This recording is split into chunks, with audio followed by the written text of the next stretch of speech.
age of a slave.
What a dump.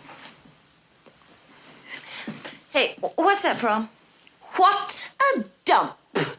How would I know? Oh, come on. What's it from? You know. Martha. What's it from, for Christ's sake? What's what from? I just told you. I just did it. What a dump. Huh? What's that from? I haven't the faintest idea. Dumb girl. It's from some damn Betty Davis picture of some goddamn Warner Brothers epic. Martha, I can't remember all the pictures that came out of Warner Nobody's Brothers. asking you to remember every goddamn Warner Brothers epic. Just one single little epic. That's all. Betty Davis gets peritonitis at the end. And she wears this big black front wig all throughout the picture, and she's married to Joseph Cotton or something. Somebody. Somebody. And she wants to go to Chicago all the time because she's not the actor with the star. But she gets sick. And she sits down in front of a dressing table. What actor? What scar? I can't remember his name, for God's sake. What's the name of the picture? I want to know what the name of the picture is. She gets with peritonitis. She decides to go to Chicago anyway. And Chicago. It's called Chicago. Huh? What? What is? I mean, the picture. It's called Chicago. Oh, good grief. Don't you know anything? Chicago was a 30s musical starring Little Miss Alice Faye. Don't you know anything?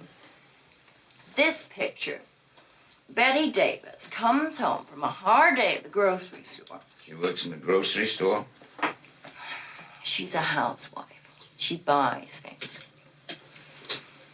She comes home with the groceries, and she walks into the modest living room of the modest cottage modest Joseph Cotton set her up in. Are they married? And yes, they're married to each other, Clark. And she comes in, and she looks around this room, and she sets down her groceries, and she says, "What a dump." Oh. She's discontent. Well, what's the name of the picture? I really don't know, Martha. Well, think. Well, I'm tired, dear. It's late. I don't and know what you besides, have to be tired about. You didn't do anything today. Well, you didn't I'm have any tired. classes or anything. Well, Father didn't set up these damn Saturday night orgies all the time. Oh, that's just too bad about you, George. Well, that's how it is anyway. You didn't do anything. You never do anything. You never mix. You just sit around and talk. Well, what do you want me to do? Do you want me to go around praying at everyone all night the way you do? I don't pray. All right, then. Don't pray. I did not pray. I said you didn't pray. Fix me a drink. Have you had enough? I said fix me a drink. Well, I don't suppose a nightcap would kill either one of us. A nightcap? Are you kidding? We got guests. You got what? Guests. Guests. Guests. Yeah, guests. People.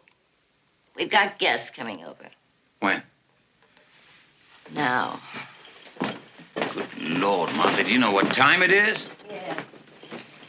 Who's coming over? What's their name? Who? What's their name? What's their name? Oh, I don't know their name, George. You met them tonight. They're new. He's in the math department, is it? I don't remember meeting anybody tonight. Well, you did. Oh, yes, and who are these people? He's in the math department. Who? He's in the math department. He's young and he's blonde. He's good looking and well built? Yes, good looking, well built. It figures. What? Nothing. His wife's a mousy little type without any hips or anything. Do you remember them now? I guess so, but why in hell do they have to come over here now? Because Daddy said we should be nice to them, that's For why. God's sake. Daddy said we should be nice But why now? Because Daddy said we should be nice to them. Yeah, but I'm sure your father didn't mean we were supposed to stay up all night with these people. I mean, we could have them over some Sunday or something. Well, never mind. Besides, it is Sunday. Very early Sunday. It's ridiculous. Well, it's done.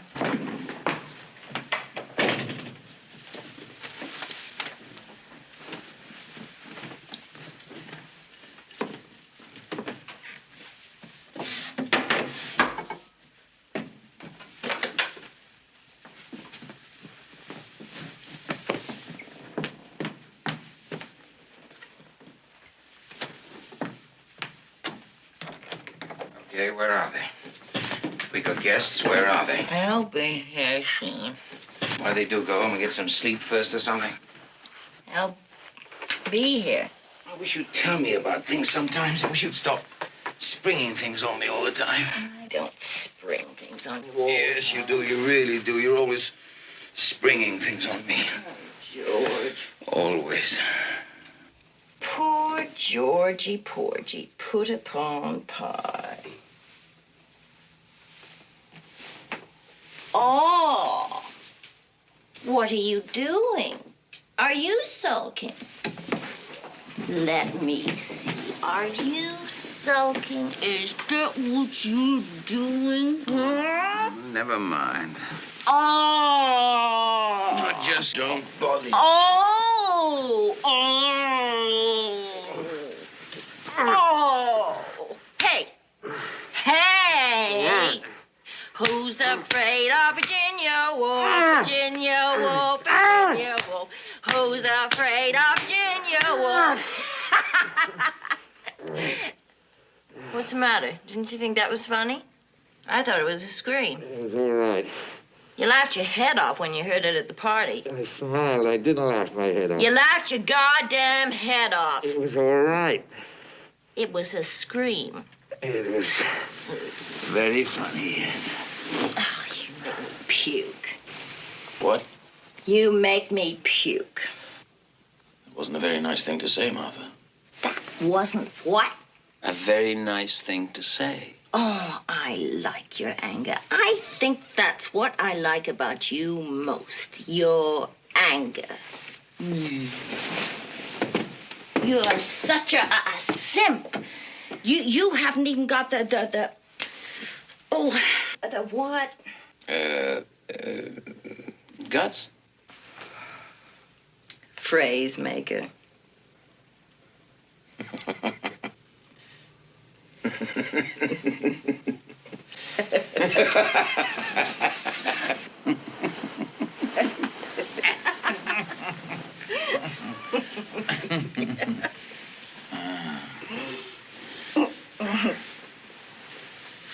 You never put any ice in my drink. Why is that, huh?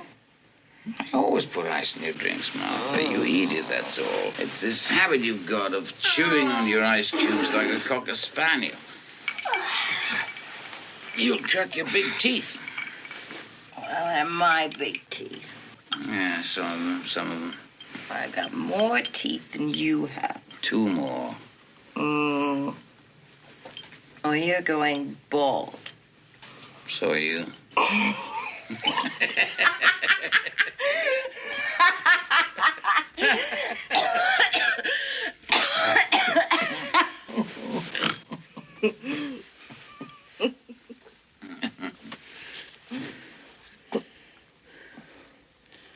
Hello, honey.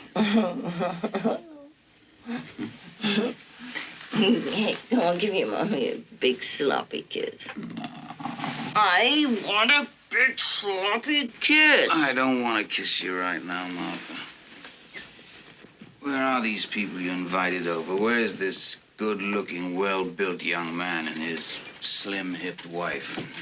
Stay down to talk to Daddy. They'll be here. Why didn't you want to kiss me?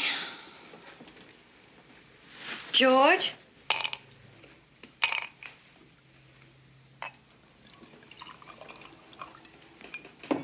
George?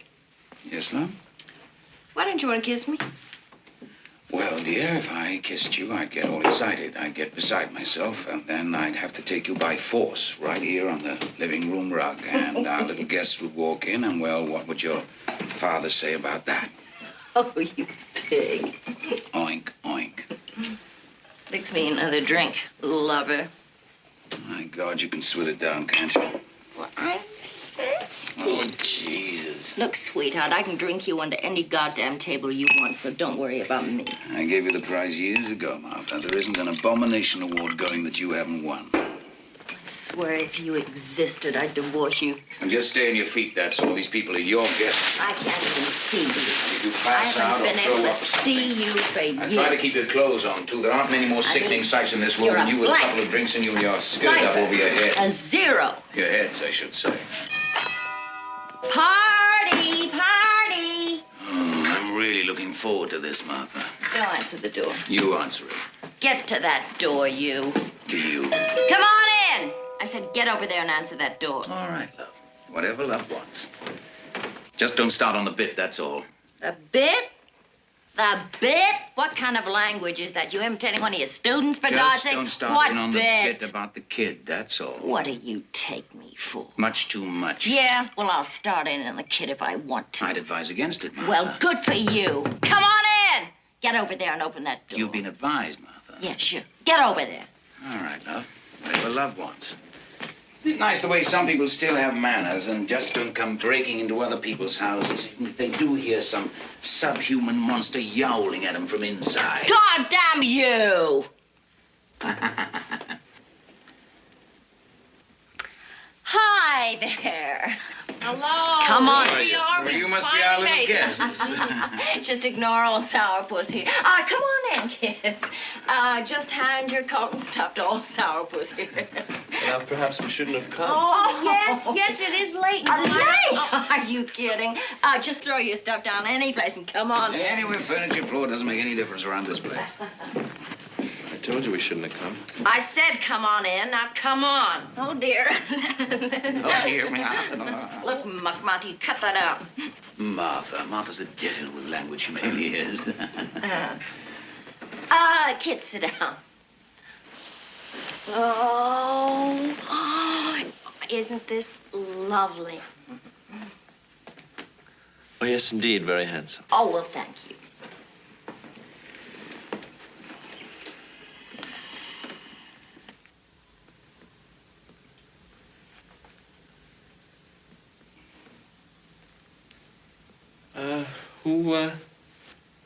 Who did the painting? That's by... Some Greek with a mustache Martha attacked one night in a... It's got a, Quiet intensity. well, no, But then a certain noisy, relaxed quality, maybe. no, what I meant was... How about a quietly noisy, relaxed intensity? Dear, you're being joshed. I'm aware of that. Oh, I'm sorry. What it is, actually, it's a pictorial representation of the order of Martha's mind. Fix the kids a drink, George. What would you like to drink, kid? Honey. What would you like? Oh, I don't know, dear. A little brandy, maybe. Never mix, never worry. Brandy? Just brandy? Simple, simple. What about you, Bourbon on the rocks, if you don't mind. Mind? I don't mind. Don't think I mind. Martha, rubbing alcohol for you? Sure. Never mix, never worry.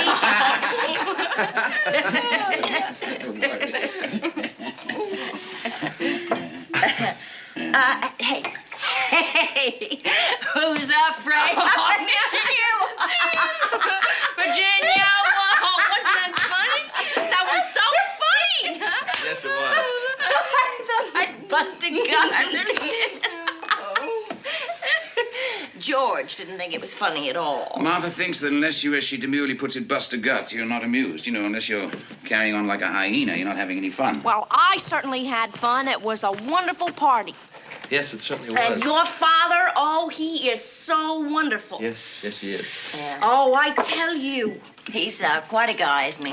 Quite a guy. You better believe it. Oh, he's a marvelous man. I'm not trying to tear him down. He's a god. We all know that. You lay off my father. Yes, love. What I mean is, when you've had as many of these faculty parties as I rather appreciated it. You what? I mean, aside from enjoying it, having fun, I appreciated it. Everything. Meeting everyone, getting introduced around, the way he had us put up out at the inn until our place is ready. Why, when I was teaching in Kansas, we'd You go up won't to people... believe it, but we had to make our way all by ourselves. Isn't that right, dear? Why, We yes. had to make our own way. I would have to go up to the wives in the library or the supermarket and say hello. I am new here. You must be Mrs. So-and-so, Dr. So-and-so's wife. It really wasn't very nice at all. Daddy knows how to run things. He's a remarkable man. You bet your sweet life. Let me tell you a secret, baby. There are easier things in this world if you happen to be teaching at a university. There are easier things than being married to the daughter of the president of that university. There are easier things in this world. It should be an extraordinary opportunity. For some men, it would be the chance of a lifetime. There are, believe me, easier things in this world. Some men would give their right arm for the chance. Alas, Martha, in reality, it works out that the sacrifice is of a somewhat more private portion of the anatomy. I wonder if you could show me where the... Are you all right? Oh, of course, dear. I just want to put some powder on my nose. Martha, will you show where we keep the euphemism? What? Um, I'm sorry. Come on, I want to show you the house. Anyway. We'll be back, dear. Honestly, George, you burn me up. all right. You really do, George. Okay, Martha, you, just trot along. You really do. Just don't shoot your mouth off about you-know-what. I'll talk about any goddamn thing I want to. Okay. Vanish. Any goddamn thing I want. Vanish. Come on.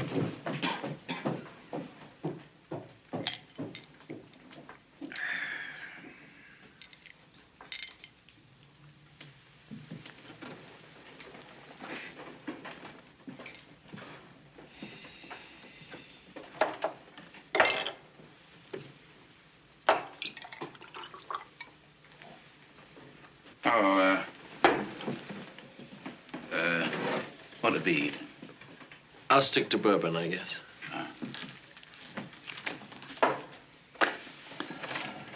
So, you're in the math department. No. No. Oh? Martha said you were. I think that's what she said.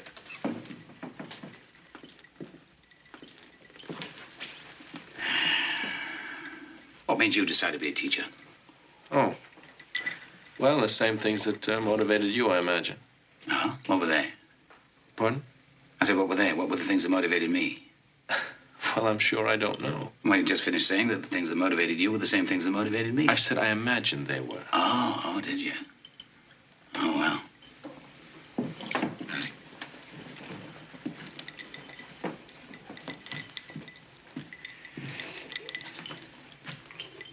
You like it here? Yes, it's fine. I meant the university. Oh, I thought you meant... Yeah, I could see you did. I meant the university. Well, I like it fine. Just fine.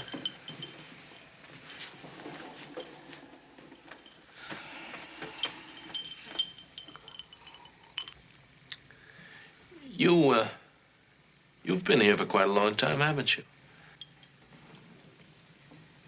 What? Oh, yes. Yes, ever since I married, what's her name? Martha. Even before that. Forever. Dashed hopes and good intentions. Good, better, best, bested. How'd you like that for a declension, young man? Sir, You I'm didn't answer sorry my if question. Sir? Don't you condescend to me. I asked you how you liked that for a declension. Good, better, best, bested. Huh? Well? I really don't know what to say. You really don't know what to say. All right, what do you want me to say? Do you want me to say it's funny so you can contradict me and say it's sad? Or do you want me to say it's sad so you can turn around and say, no, it's funny? You can play that damn little game any way you want to, you know. Very good, very good. And when my wife comes back, I think No, we'll just... calm down, Wilford. Just calm down, all right? You want another drink? Here, let me have your I glass. still have one, and I do think that when my Let me wife... freshen it comes down- for you. You stay there. What I mean is, you two, you and your wife, you seem to be having some sort of Martha and I are having nothing. Martha and I are merely exercising, that's all. We're merely walking what's left of our wits. Don't pay any attention to it. Still, I think... Well, now, let's sit down and talk, huh? It's just that I don't like to become involved in other people's affairs. Oh, you get over that. Small college and all. Musical beds is the faculty sport around here. Sir? I said musical... Oh, never mind. I wish you wouldn't go sir like that. How old are you? 28. I'm 40-something. Well, aren't you surprised? I mean, don't I look older? I think you look fine. I've always been lean. I use the handball courts. How much do you weigh? 155, 60, something like that? Do you play handball? Not very well. Then we shall play sometime. Martha is 108 years old. She weighs somewhat more than that. How old is your wife? She's 26. Martha's a remarkable woman. I would imagine she weighs around 110. Your wife? No, is... my boy. Yours. Your wife. My wife is Martha. Yes, I know. Yes. Yes, well, if you were married to Martha, you would know what it means. Then if I were married to your wife, I would know what that means, too, wouldn't I? Yes. Martha says you're in the math department or something. No, I'm not. Oh, Martha's seldom mistaken. Maybe you should be in the math department or something. I'm a biologist. I'm in the biology department. Oh.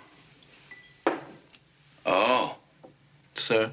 You're the one. You're the one's gonna make all that trouble, making everyone the same, rearranging the chromosomes or whatever it is. Isn't that right? Not exactly. Chromosome. I'm very mistrustful. Do you believe people learn nothing from history? I'm in the history department. Yes, I know. Martha tells me often that I'm in the history department as opposed to being the history department in the sense of running the history department. I do not run the history department. Well, I don't run the biology department. You're 21. 28. 28. Perhaps when you're 40-something, you will run the history department. Biology. And biology department, of course. I'm really very mistrustful.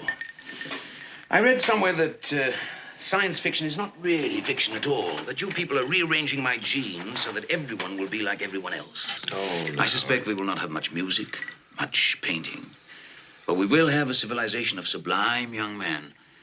Very much like yourself. Cultures and races will vanish. The ants will take over the world. You don't know much about science, do you? I know something about history. I know, and I'm being threatened.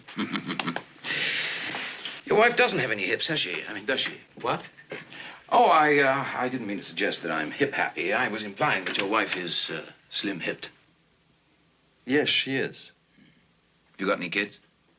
No, not yet. You? That's for me to know and you to find out. Indeed. No kids, huh?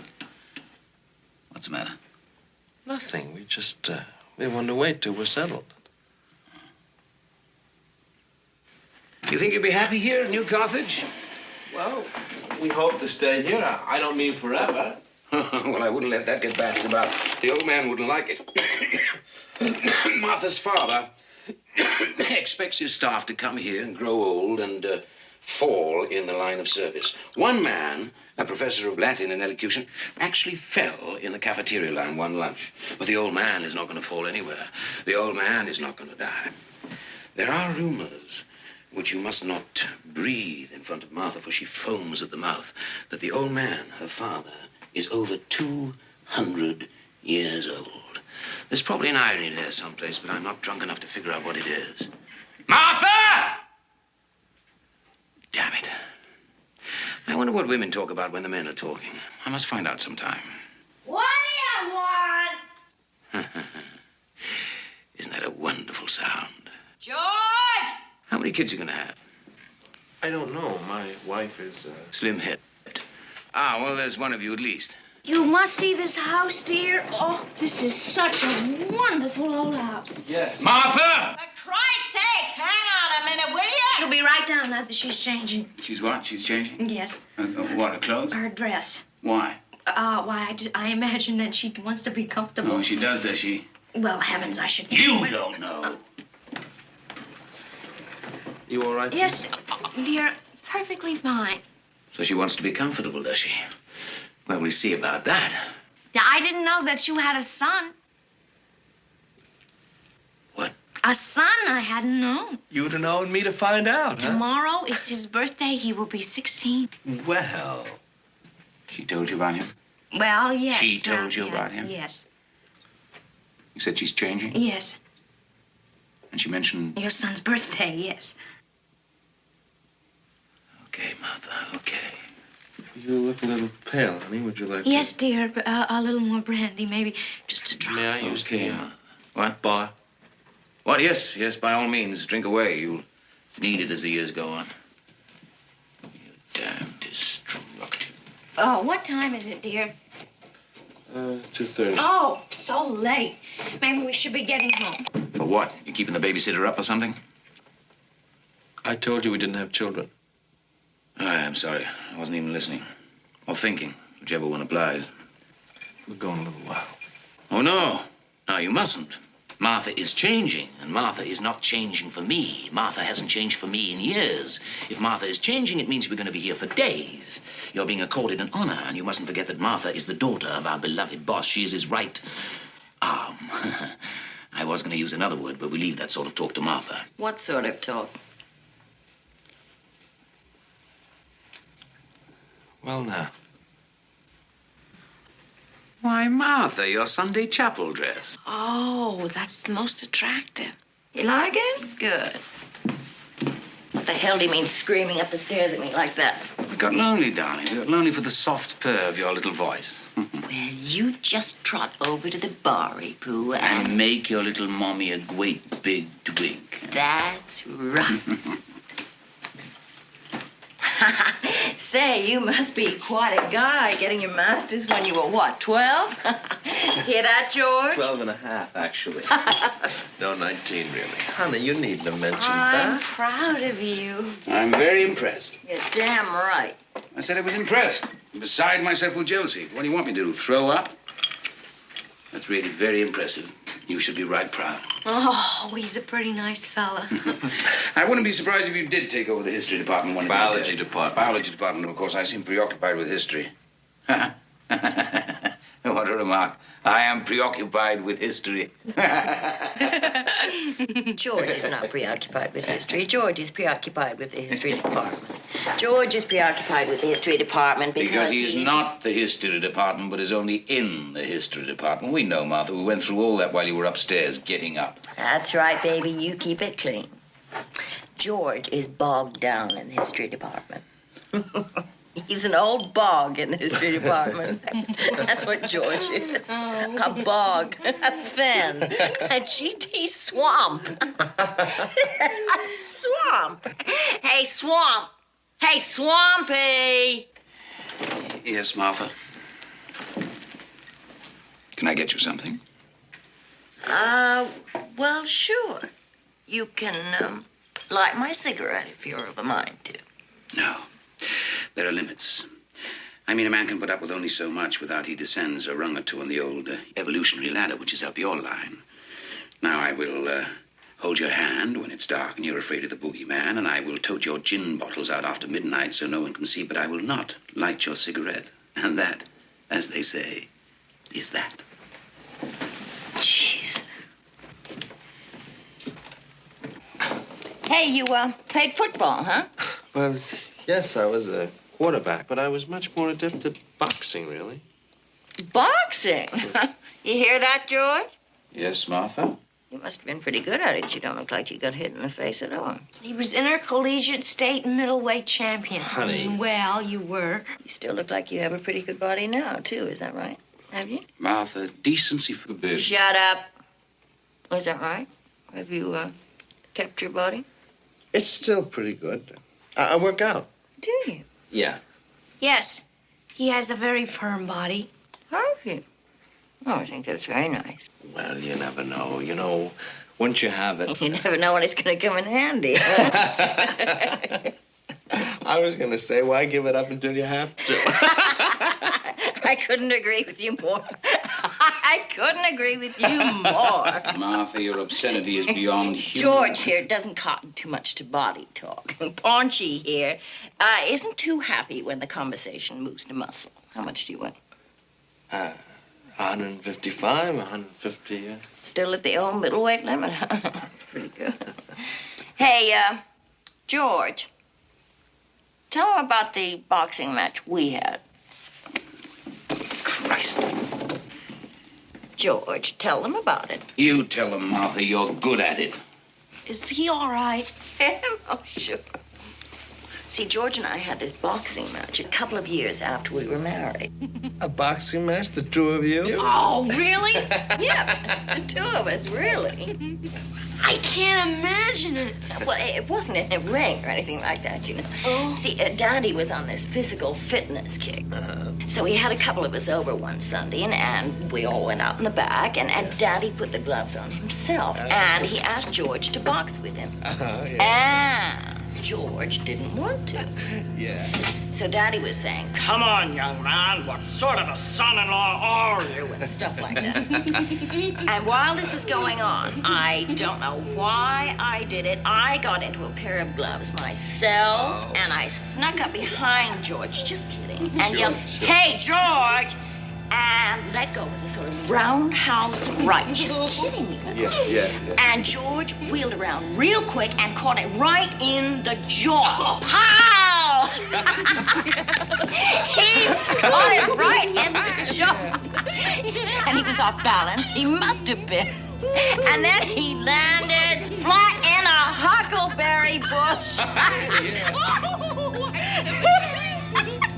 It was awful, really. It was funny. It was horrible. I think it's colored our whole lives.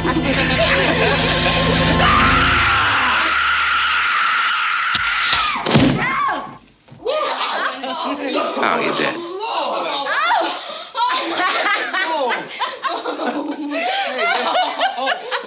Where'd you get that, you bastard? In my life. You like that, didn't you? Oh, you bastard. Never been so frightened. You like that? Oh, that was pretty good. Give me a kiss. Bring this to you. Give me a kiss. Oh, boy. So that's what you're after, is it? What are we going to have? Blue games for the guests, huh? You son Everything of in a- its place, Martha. Everything in its own good time. Drinks now. Drinks for all. Why, Martha, you've been nibbling away at your glass. I have not. Oh, I think I need something. I was never so frightened in my life. Weren't you frightened just for a second? I don't remember. Oh, now I bet you were. Did you really think I was going to kill you, Martha? You kill me, that's a laugh. Well, now, I might someday. Fat chap. Where's the John? Oh, it's down the hall and to the right. Now, don't you come back with any guns or anything. Oh, no. You don't need any props, do you, baby? Uh-uh. I'll bet not. No fake gun for you, huh? May I leave my drink here? Sure, why not? We could have filled glasses all over the house wherever Martha forgets she's left them. In the linen closet, in the edge of the bathtub. I even found one in the freezer once. You did not. Yes, I did. You did not. Yes, I did. Brandy doesn't give you a hangover? I never mix. And then I don't drink very much either. Oh, good, good. Your husband was telling us all about the chromosomes. What? Chromosomes, Martha. He's a biologist, you know. He's in the math department. Biologist. He's in the math department. Oh, biology. Are you sure? Well, I ought to be sure. So he's a biologist. Good for him. Biology's even better. It's right at the meat of things. You're right at the meat of things, baby. She thought that you were in the math department. Oh, maybe I ought to be. You stay right where you are. You stay right at the meat of things. You're obsessed by that phrase, Martha. It's ugly. Stay right there. Hell, you can take over the history department just as easy from there as any place else. God knows somebody's got to take over the history department someday, and it ain't gonna be Georgie boy over there, that's for sure. Are you, Swampy? Are you, huh? Martha, in my mind, you are buried in cement right up to the neck. Now, up to the nose, it's much quieter.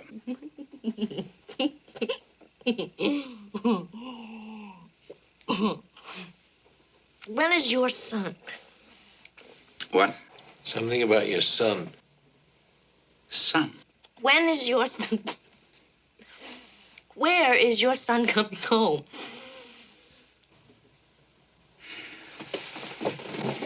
Oh. Martha, when's our son coming home? Never mind. No, I want to know. You brought it out into the open. When's he coming home, Martha?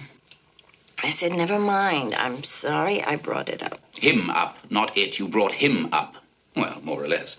When's the little bugger going to appear? I mean, isn't tomorrow meant to be his birthday or something? I don't want to talk about it. But Martha. I don't want to talk about it. I bet you don't. Martha doesn't want to talk about it. Him. Martha is, sorry she brought it up. Him. When is the little bugger coming home? Yes, Martha, now that you've had the bad taste to bring the matter up in the first place, when is the little bugger coming home? George talks disparagingly about the little bugger because he has problems. The little bugger's got problems? What problems has the little bugger got? Not the little bugger. Stop calling him that! You've got problems. I've never heard of anything more ridiculous in my life. Neither have I. Honey. George's biggest problem about our son, about our great big son, is that deep down in the private most pit of his gut, he is not completely sure that it's his own kid. My God, you're a wicked woman. And I told you 1,000,000 times, baby, I wouldn't conceive with anyone else. You know that, baby. A deeply wicked person. Oh, my. I'm not sure that this is a subject for... Martha's lying. I want you to know that right now. Martha is lying. There are very few things that I'm certain of anymore, but the one thing in this whole sinking world that I am sure of is my partnership, my chromosomological partnership in the creation of our blonde-eyed, blue-haired son. Oh, I'm so glad. That was a very pretty speech, George. Thank you, Martha. You rose to the occasion good. Real good. Well, real well. Honey. Martha knows. Martha knows better. That's right. I've been to college like everybody else. George, our son does not have blue hair. Or blue eyes, for that matter. He has green eyes like me. Beautiful, beautiful green eyes. He has blue eyes, Martha. Green. Blue, Martha. Green, you bastard. Tut, tut, tut. Tut, touches of your floozy. He's not a floozy. He can't be a floozy. You're a floozy. Now, you just watch yourself. All right. I'd like another little nipper of brandy, please. Honey, I think you've had Nonsense. You're all ready, I think. Nonsense. Okay. George has watery blue eyes, kind of milky blue. Make up your mind, Martha. I was giving you the benefit of a doubt. Daddy has green eyes, too. He is not. He has tiny red eyes, like a white mouse. In fact, he is a white mouse. You wouldn't dare say that if he was here. You're a coward. You know that great shock of white hair and those little beady red eyes? A great big white mouse. George hates Daddy, not for anything Daddy's done to him, but for his own... Inadequacies? That's right. You hit it right on the snub. Wonder why the SOB hates my father? When George first came to the history department about 500 years ago, Daddy approved of him. And you want to know what I did, dumb cluck that I am? I fell for him. Oh, I like that. Yeah, she did. You should have seen it. She'd sit outside my room at night on the lawn and howl and claw at the turf. I couldn't work, and so I married her. I actually fell for him. That there. Martha's a romantic at heart. That I am. I actually fell for him. And the match seemed practical, too. For a while, Daddy really thought that George had the Martha. stuff to take over when he was ready Wait a minute, to retire. Martha. And we both thought that naturally... Stop it, Martha. Oh, what do you want? I wouldn't go on with this if I were you. Oh, you wouldn't, would you? Will you not? You've already sprung a leak about you know what. What? What? About the sprout, the little bugger, our son. If you start in this other business, Martha, I warn you. I stand warned. Do we really have to go through all this? So anyway, I married the SOB. I had it all planned out. First, he'd take over the history department. Then when Daddy retired, he'd take over the whole college, you know? That was the way it was supposed to be. Getting angry, baby, huh? That was the way it was supposed to be. All very simple. And Daddy thought it was a good idea, too, for a while. Until he started watching for a couple of years. Getting angry? Until he watched for a couple of years and started thinking that maybe it wasn't such a good idea after all. That maybe Georgie boy didn't have the stuff. That maybe he didn't have it in him. Stop it, Martha. Like hell I will. You see, George didn't have much push. He wasn't particularly aggressive. In fact, he was sort of a flop. A great, big, fat flop. Stop it, Martha. I hope that was an empty bottle, George. You can't afford to waste good liquor.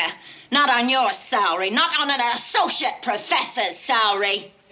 So here I am, stuck with this flop, this Go on, Martha. bog Go in on. the history department. Martha. Who's married to the president's Martha, don't. daughter. Who's expected All to right. be Who's somebody, afraid of not Virginia just Woolf, a Virginia nobody, Woolf, Virginia a Woolf? a Who's afraid of bookworm Virginia who's Woolf so so goddamn early? complacent that Who's he afraid can't of make Virginia anything Woolf, out of Virginia himself, Woolf, that Virginia doesn't Woolf? have the Who's guts afraid to of make Virginia anybody Woolf so proud of early in the him. morning? Who's afraid of Virginia Woolf? All right, Virginia George, Woolf, Virginia stop Woolf. it!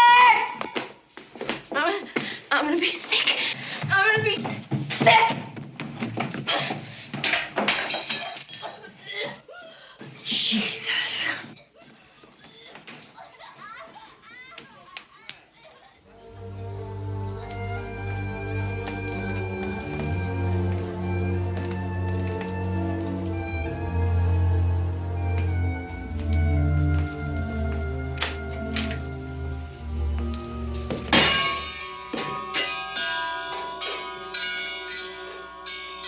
She'll be all right. I'll make some coffee.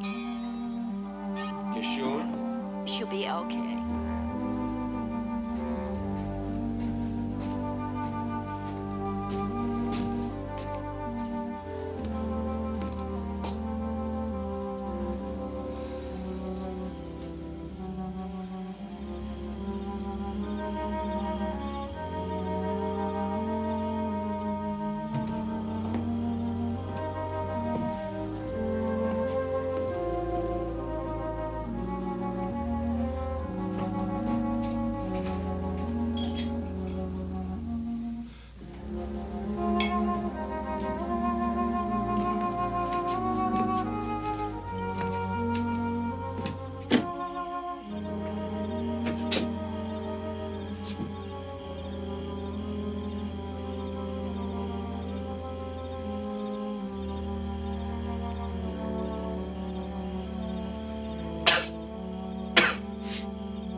I'm really very sorry.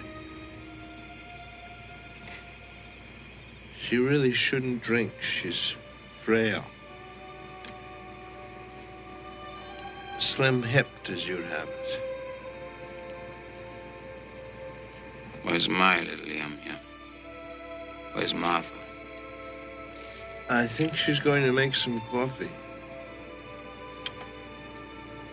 She gets sick quite easily. Martha? No, she hasn't been sick a day in her life. Unless you count the time she spends in the restaurant. No. My wife gets sick quite easily. Your wife is Martha. Oh, yes. I know. She doesn't really spend any time in a rest home. Your wife? No, yours. Mine? Oh, no, she doesn't. I would. I mean, if I were her, I would, but then I'm not, so I don't. I'd like to, though. Gets pretty bouncy around here sometimes. Yes, I'm sure. Your wife throws up a lot, huh? I didn't say that. I said she gets sick quite easily. Oh, by sick, I thought you meant that she, Well, that's true. Actually, she does throw up a lot. The word is often. Once she starts, there's practically no stopping. I mean, she'll go right on for hours. Not all the time, but regularly. You can tell time by her. Just about.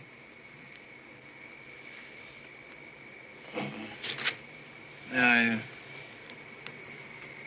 Oh, sure.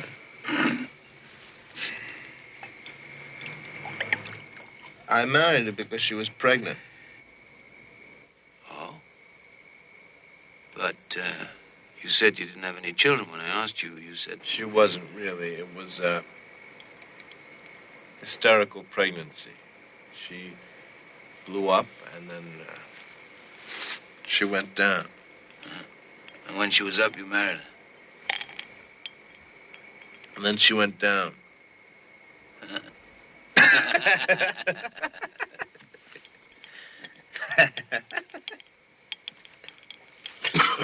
Bourbon. Bourbon.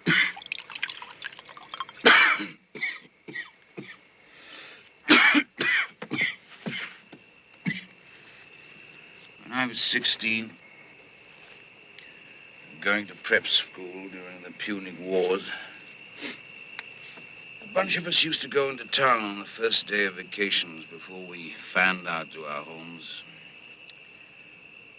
And in the evening, this bunch of us would go to a gin mill owned by the gangster father of one of us, and we would drink with the grown-ups and listen to the jazz. And one time, in the bunch of us, there was this boy who was 15, and he had killed his mother with a shotgun some years before.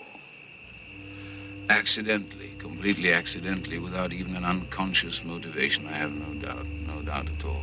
And this one time, this boy went with us, and we ordered our drinks. And when it came his turn, he said, "I'll have Bergen. Give me some Bergen, please. Bergen and water." Huh. Well, we all laughed. He was blonde, and he had the face of a cherub, and we all laughed. And his cheeks went red, and the color rose in his neck. And the waiter who'd taken our order told people at the next table what the boy had said, and then they laughed, and then more people were told, and the laughter grew, and more people and more laughter. And no one was laughing more than us, and none of us more than the boy who had shot his mother. And soon, everyone in the gin mill knew what the laughter was about, and everyone started ordering Bergen and laughing when they ordered it. And soon, of course, the laughter became less general, but it did not subside entirely for a very long time. For always at this table or that, someone would order Bergen, and a whole new area of laughter would rise. We drank free that night. And we were bought champagne by the management, by the gangster father of one of us. And, of course, we suffered next day, each of us alone on his train away from the city, and each of us with a grown-up's hangover. But it was the grandest day of my youth.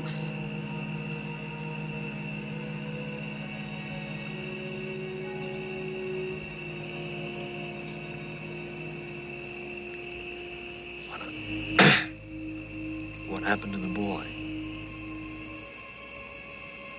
The boy who had shot his mother. I won't tell you. All right. The following summer, on a country road with his learner's permit in his pocket and his father on the front seat to his right, he swerved the car to avoid a porcupine and drove straight into a large tree. No. He was not killed, of course. And in the hospital, when he was conscious and out of danger, and when they told him his father was dead, he began to laugh, I have been told. And his laughter grew and would not stop. And it was not until after they jammed a needle in his arm, not until after that, not until his consciousness had slipped away from him, that his laughter subsided, stopped. And when he was recovered from his injuries enough so he could be moved without damage should he struggle, he was put in an asylum. That was 30 years ago. Is he still there? Oh, yes. And I'm told that for these 30 years, he has not uttered one sound.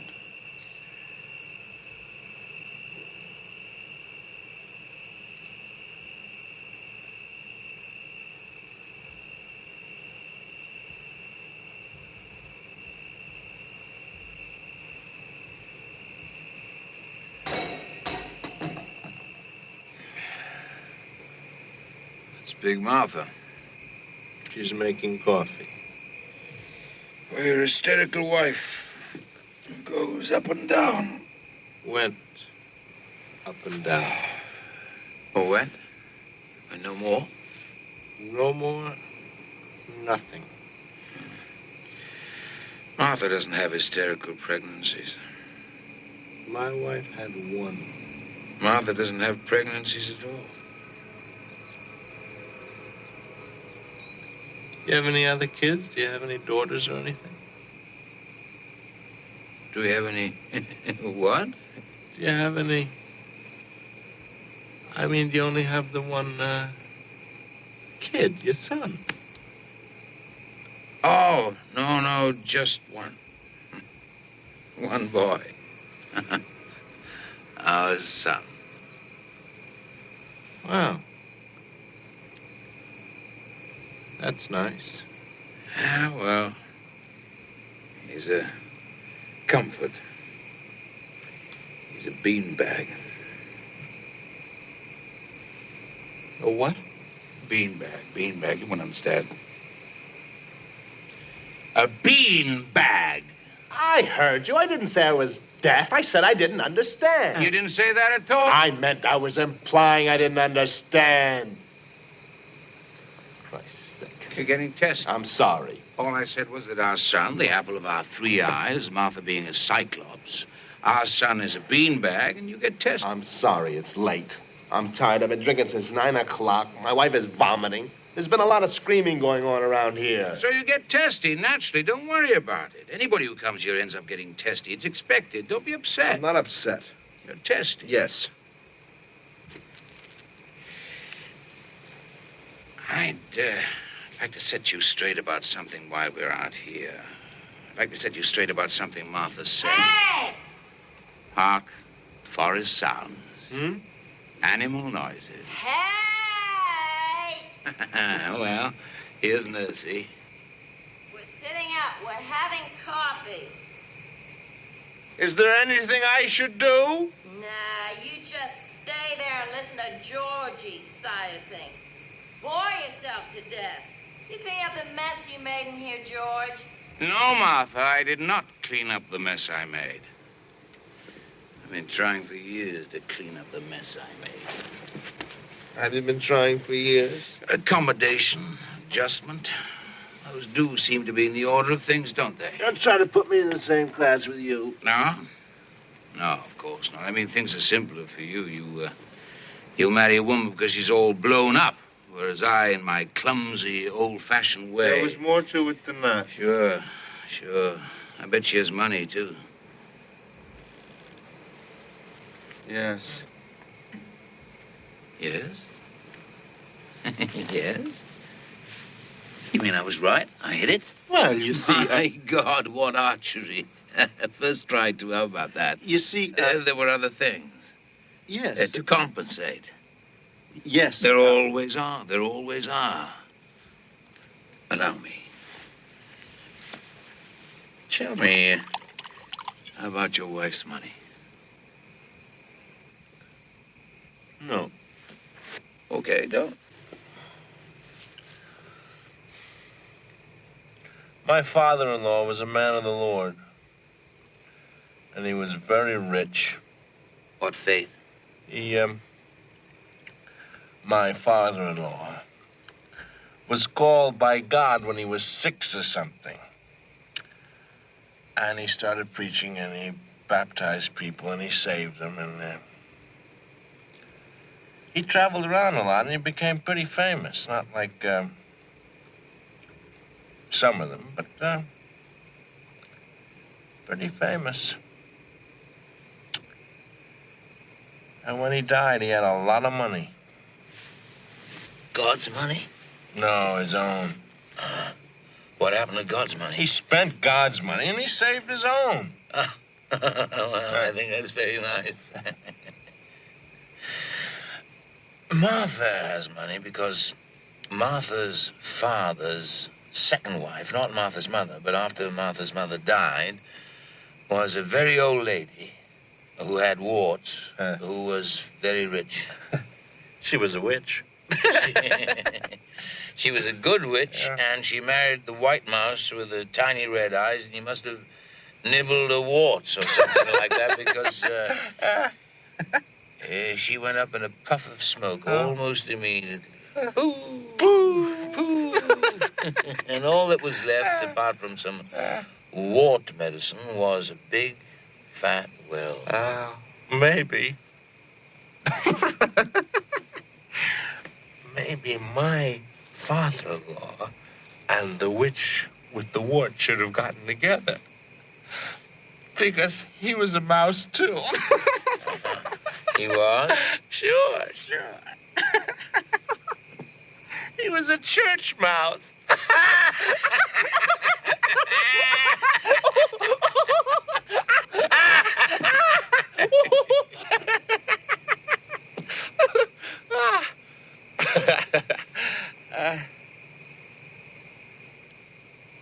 Your wife never mentioned a stepmother.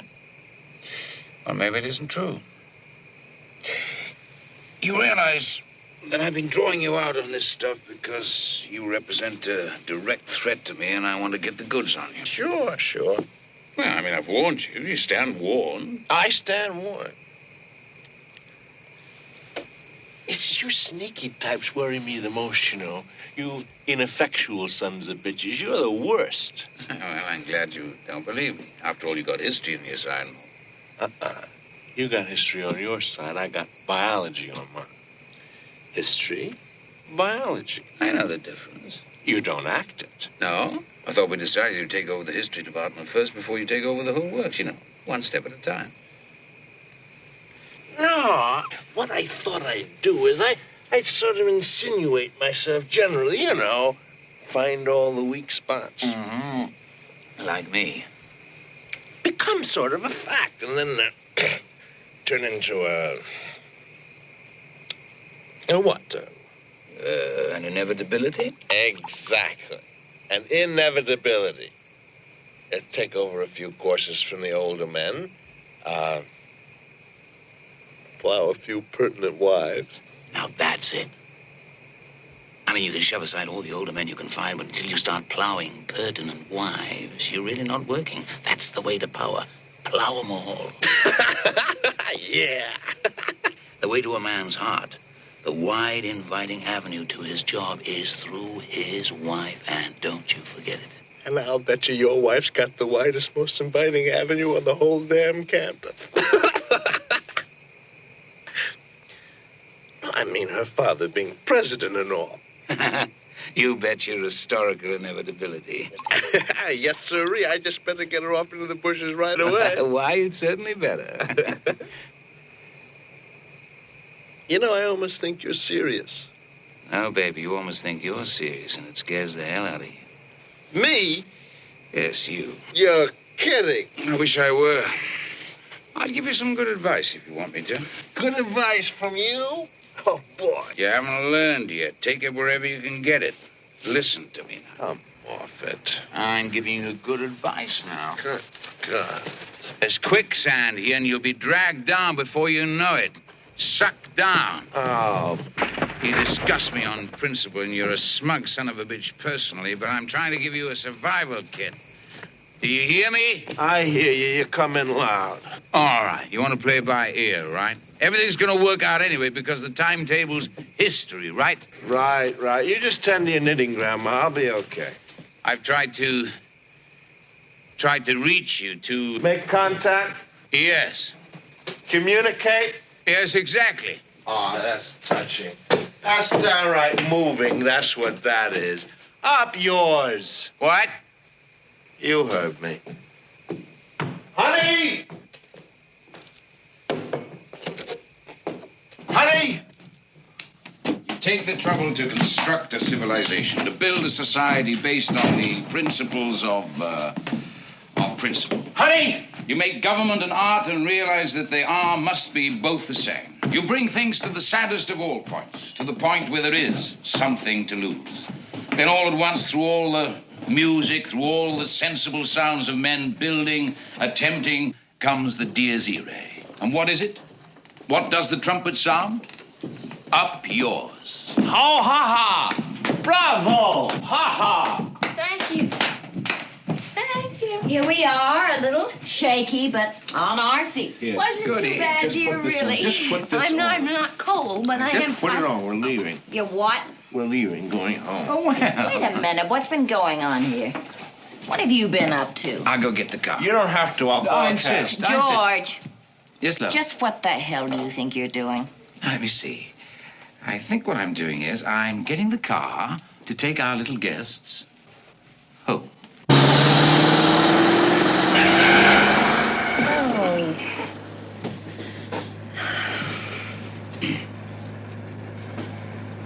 Well, aren't you going to apologize?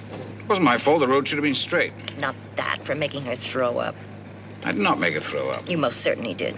I did not. No, Well, who do you now, think no. did? Sexy back there? You think he made his own wife sick? Well, you make me sick. That's different. No, now, please. I throw up. I mean, I get sick occasionally all by myself without any reason. Is that a fact? Delicate, honey. I've always done it. Like Big Ben, huh? Just watch him. George makes everybody sick. Why, when our son was just a little boy, Don't, he used to Mama. throw up all the time because I said don't, Marta. it got so bad that whenever George came into a room, he'd start right enriching. The real reason why our son used to throw up all the time, wife and lover, was because he couldn't stand you fiddling at him all the time, breaking into his bedroom, your kimono flying, fiddling. Yeah, and I suppose that's why he ran away from home twice in 1 month. Twice in 1 month. 6 times in 1 Our year. son ran away from home all the time because Martha here used to corner him. I never cornered the son of a bitch in my life. He used to run up to me when I'd get home and he'd say, Mama's always coming at me. That's what he'd say. Liar! That's the way it Liar! was. She was always coming at him. I thought it was very embarrassing. If you thought it was so embarrassing, what are you talking about it for? Thank you. I didn't want to talk about it at all. Oh, I wish I had some brandy. I love brandy. I really do. Good for you. It steadies me so. I used to drink brandy. You used to drink Bergen, too. Shut up, Martha. Huh? What? Nothing. Did he tell you about that? Well, Come on, he must have said something. Actually, all we did is we sort of danced around a little. Oh, I love dancing. I really do. he didn't mean that. Well, I didn't think that he did. Two grown men dancing. Heavens. You mean he didn't start in on how he tried to publish a book and Daddy wouldn't let him? Please, Martha. What book? Please, just a book. Just a book! Oh, look, dancing. Oh, why don't we dance? I'd love some dancing. Honey, we're I almost want home. some. I want some That's dancing. not such a bad idea. I love dancing, don't you? With the right man. I dance like the wind. Stop the car. Martha. We're going dancing. For heaven's sakes. Did you hear me? All right, love. Whatever love wants.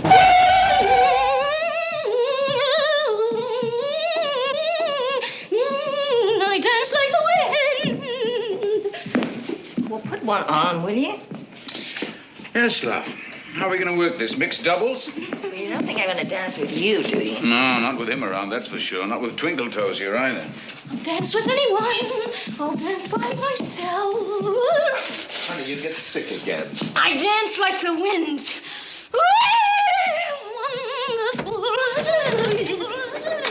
All right, kiddies, choose up and hit the sack. All right, George. Cut that out.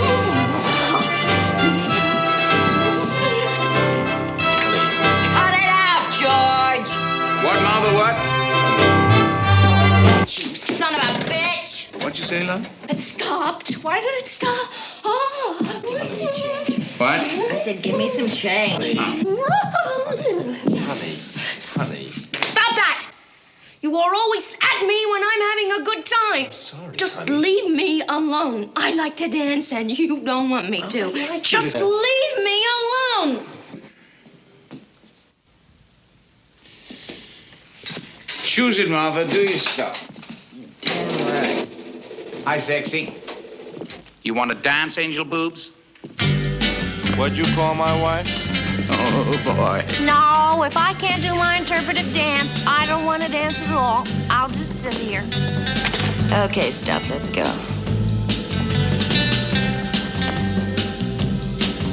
We'll just sit here and watch. That's right. Hi. Hi.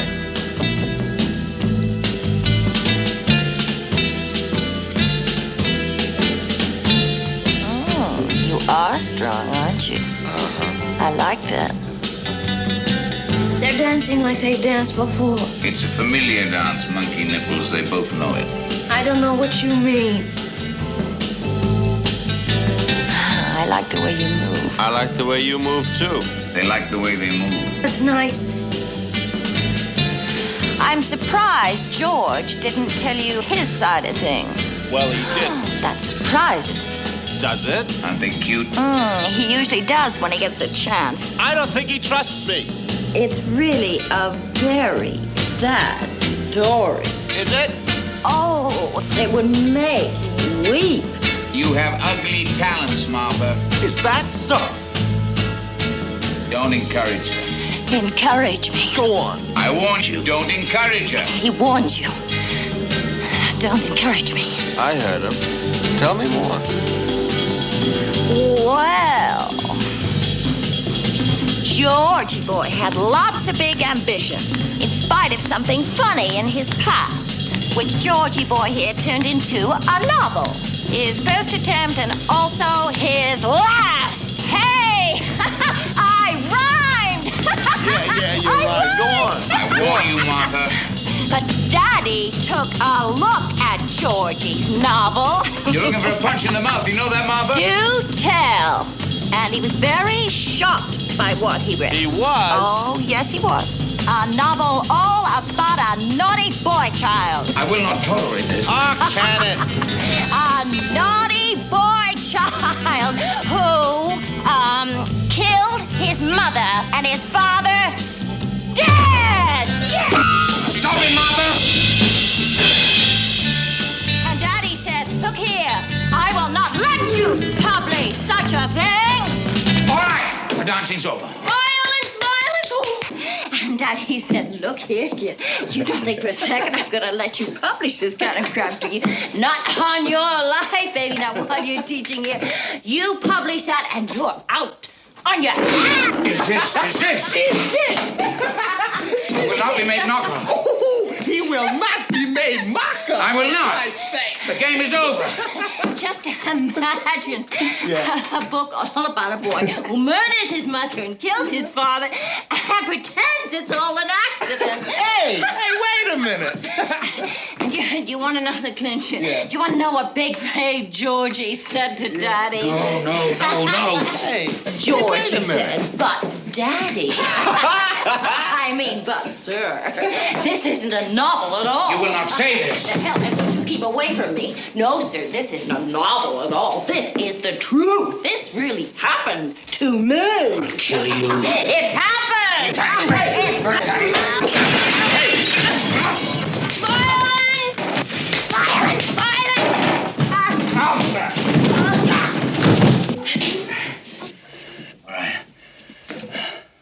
All right. Very quiet now. It'll all be very quiet.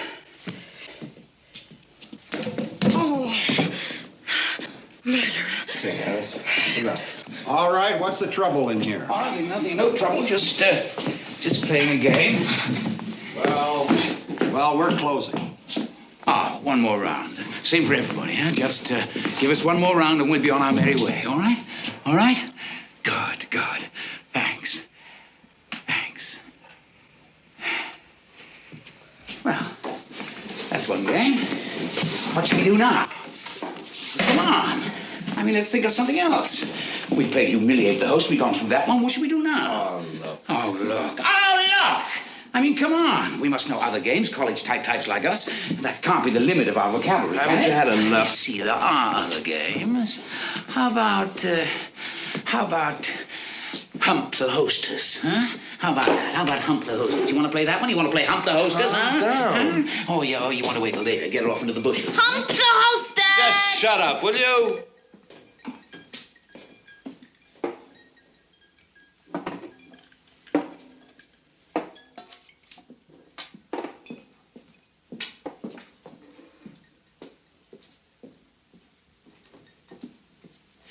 You don't want to play that one now. You want to save that for later. What should we play now? We've got to have a game.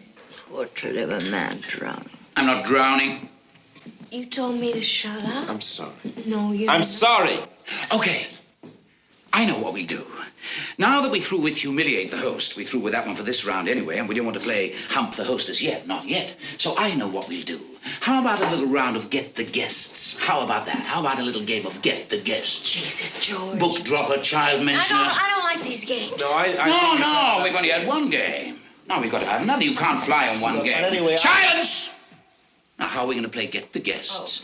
You be quiet. I wonder.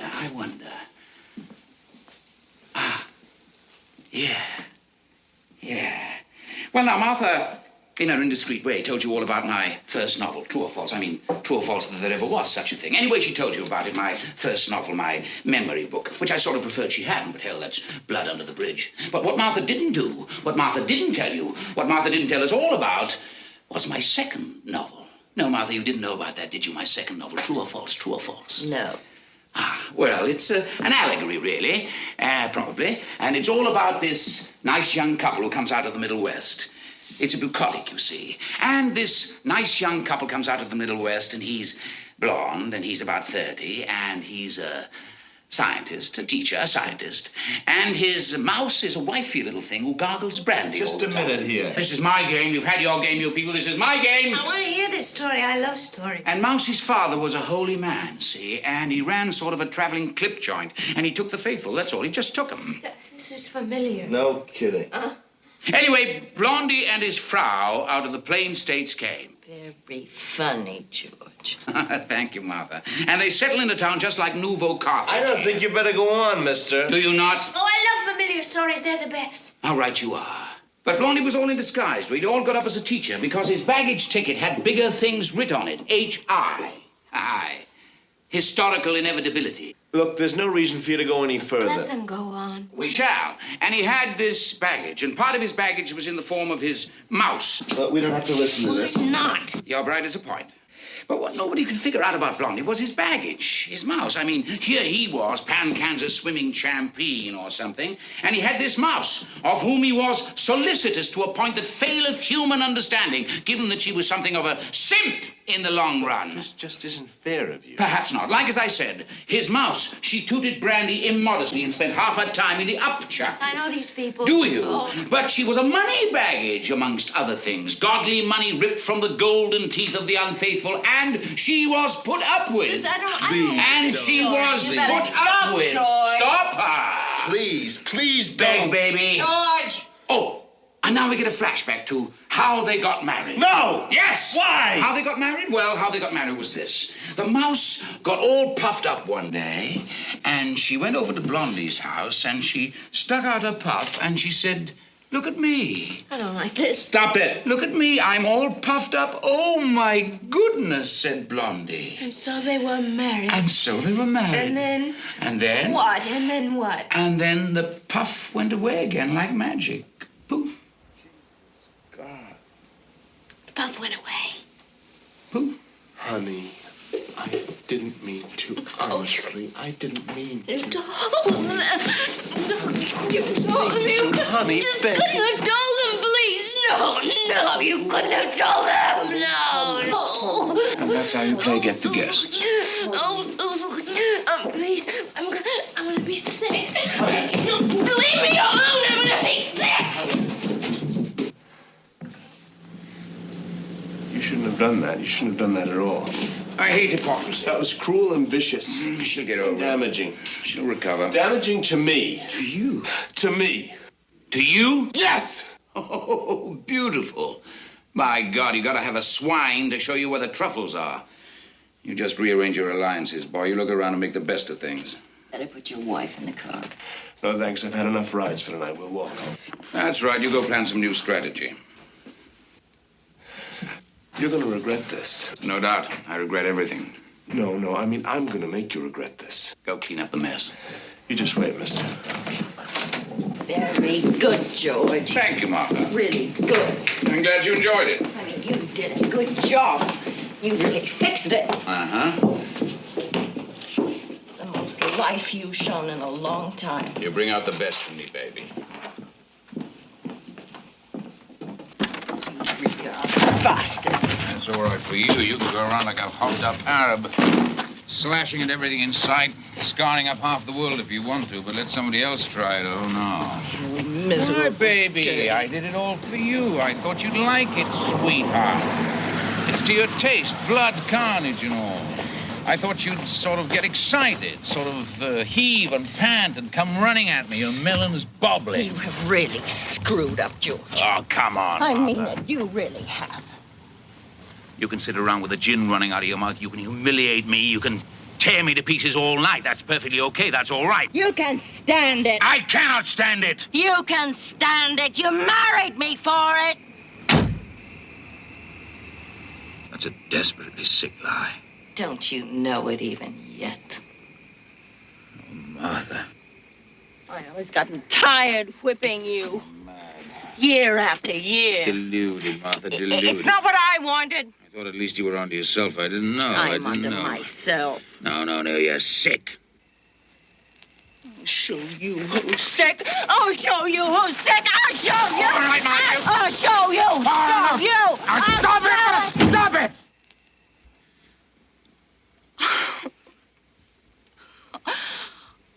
Oh, boy. You really are having a field day, aren't you? Well, I'm going to finish you before I'm through with you.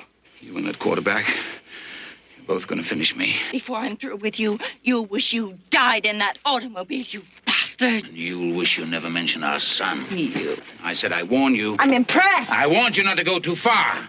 I'm just beginning. I'm numbed enough so that I can take you when we're alone. I don't listen anymore. And if I do listen, I sift everything so I don't really hear you, which is about the only way to manage it. But you've taken a new tack, Martha, in the last century or two, which is just too much. Too much. I don't mind your dirty underthings in public. Well, I do mind, but I'd reconcile myself to that. But you move bag and baggage into your own fantasy world. You don't Nuts. know what do you have. Nuts! You can go on saying that as long as you want, but Have when you you ever listened finish... to your sentences, George? You're so convoluted. That's what you are. You talk like you were writing one of your stupid papers. Actually, I'm rather worried about you, about your mind. Don't you worry about my mind, sweetheart. I think I'll have you committed. You what? I think I'll have you committed. Oh, baby, aren't you something? Well, I've got to find some way to get at you. You've got at me. You don't have to do anything, George. 1,000 years of you has been quite enough. You go quietly, then? Do you want to know what's happened, George? Do you want to know what's really happened? It snapped. Finally, not me, it. The whole arrangement. Boy, you can go on forever, and everything is manageable. You make all sorts of excuses to yourself. To hell with it. This is life. Maybe tomorrow he'll be dead. Maybe tomorrow you'll be dead. All sorts of excuses. Then one day, one night, something happens, and snap! It breaks, and you just don't give a damn anymore. I've tried with you, baby. I've really tried. Oh, come off it, Martha. I've really tried. You're a monster. You are. I'm loud, and I'm vulgar, and I wear the pants in the house because somebody's got to. But I am not a monster. I'm not. You're a spoiled, self-indulgent, willful, dirty-minded, liquor-ridden... Snap. It went snap. I'm not going to try to get through to you anymore. There was a second back there. Yeah, there was a second. Just a second when I could have gotten through to you. When maybe we could have cut through all this crap. But it's past. And I'm not going to try. Once a month, Martha. I've gotten used to it. Once a month and we get misunderstood Martha, the good-hearted girl underneath the barnacles, the little miss that the touch of kindness would bring to bloom again. And I believed it more times than I'd like to admit because I don't like to think I'm that much of a sucker. But I don't believe you. I just don't believe you. There is no moment anymore when we could come together. Yeah, well, maybe you're right. You can't come together with nothing, and you're nothing. Snap! I looked at you tonight, and you weren't there. Finally snapped. And I'm gonna howl it out. And I'm not gonna give a damn what I do, and I'm gonna make the biggest goddamn explosion you've ever heard. You try and I'll beat you at your own game. Is that a threat, George, huh? That's a threat, Martha. You're gonna get it, baby. Be careful, Martha. I'll rip you to pieces. You're not man enough. You haven't the guts. Total war? Total.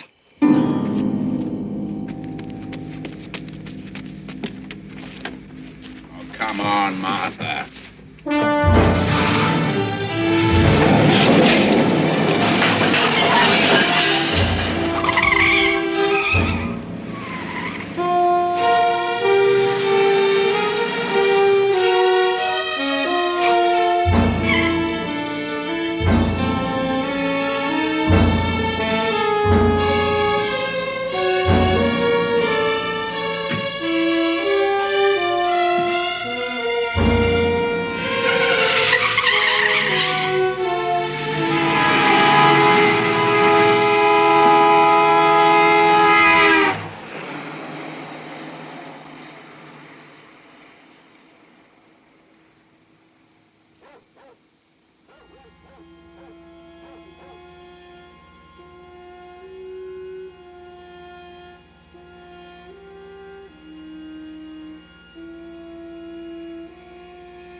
Bells. I've been hearing bell ringing. Bells ringing. I've been hearing bells. Jesus. And I couldn't sleep for the bells. And ding, dong, ding. They woke me up. What time is it? Don't bother me. Bells. I was asleep, and I was dreaming of something, and I heard the sounds coming, and I didn't know what it was, and it frightened me. It was so cold. I get you, Martha. The wind was so... Somehow, Martha. And there was someone there, and I didn't want someone there. I was naked. You know what's going on, do you? I don't want any more. Listen to him. No, I don't want them. I don't want them. Please leave me alone. No. I don't want any children. I don't want any children. Please. I'm afraid. I don't want to be hurt. Please. I should have known.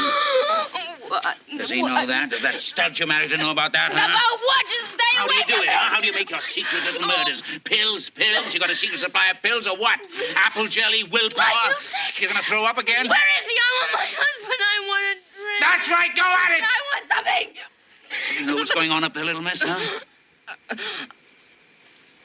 I don't want to know anything. You leave me alone. Who rang? What? What were the bells? Who rang? Your husband's up there and you want to know who rang? Who rang? Someone rang. Someone Rang.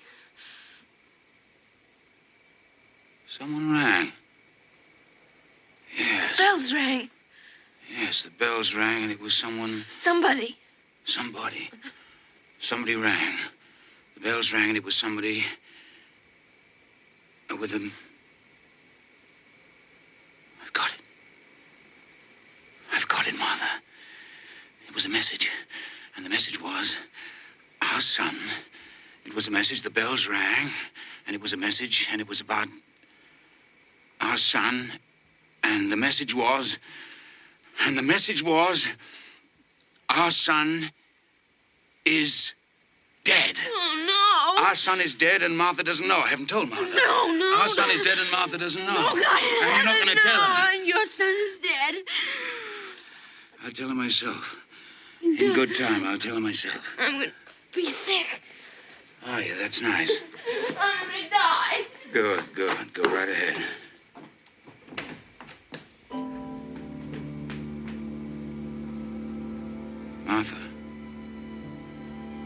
Martha, I have some terrible news. It's about our son. He's dead. Do you hear me, Martha? Our boy is dead.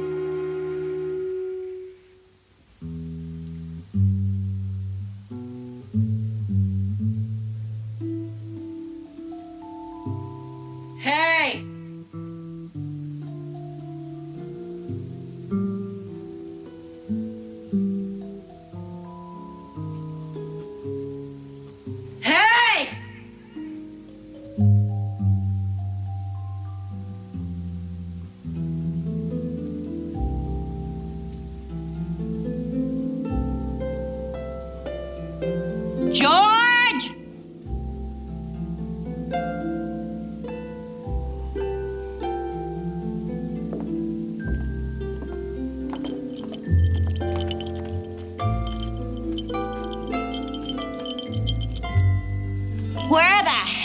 Where's everybody?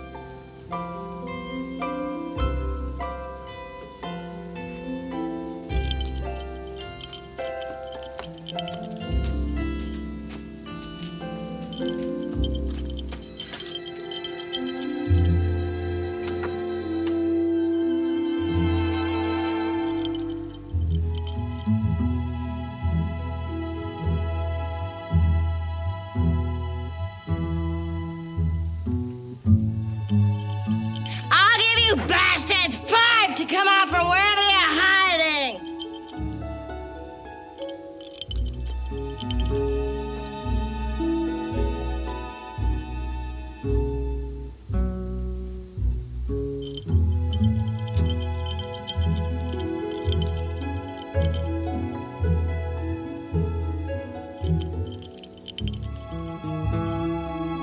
George!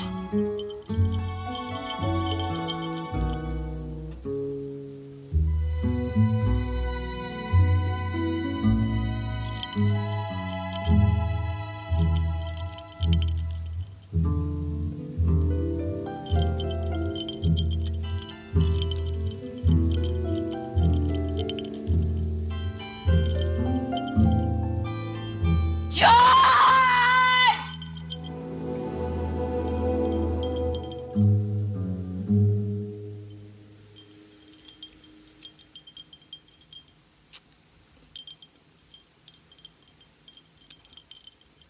Clink. Clink. Clink. Clink. Clink. My God, you've gone crazy, too. Clink. I said you've gone crazy, too. Probably. Probably. You've all gone crazy. I come downstairs, and what happened?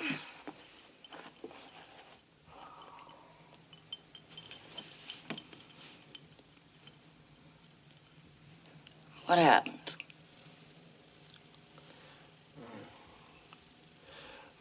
My wife's in the can with the liquor bottle, and she winks at me. Winks at me. She's never winked at you?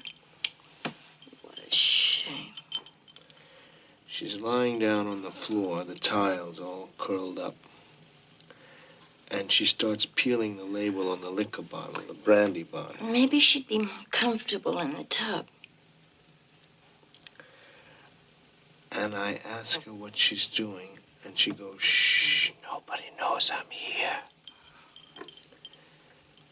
And I come down here, and you're stumbling around, going clink, for God's sake. Clink. Clink. You've all gone crazy. Yeah. Sad but true. Where is your husband? He is vanished. Poof! You're all crazy. Nuts. Ah, 'tis the refuge we take when the unreality of the world sits too heavy on our tiny heads. Relax. Sink into it. You're no better than anybody else. I think I am.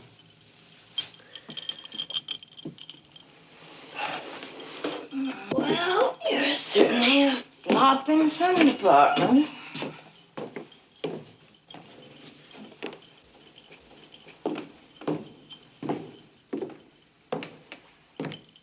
What'd you say? I said you certainly are a flop in some departments. I'm sorry you're disappointed. Maybe sometime when I've been drinking for 10 hours. Baby, you sure are a flop. Boy, you're something. You know that? I mean, you're really something. Boy, you know, to you, Everybody's a flop. Your husband's a flop, I'm a flop. You're all flops. I am the Earth Mother, and you are all flops.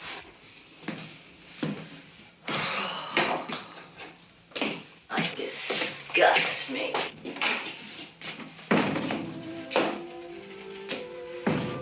You know, there's only been one man in my whole life who's ever made me happy.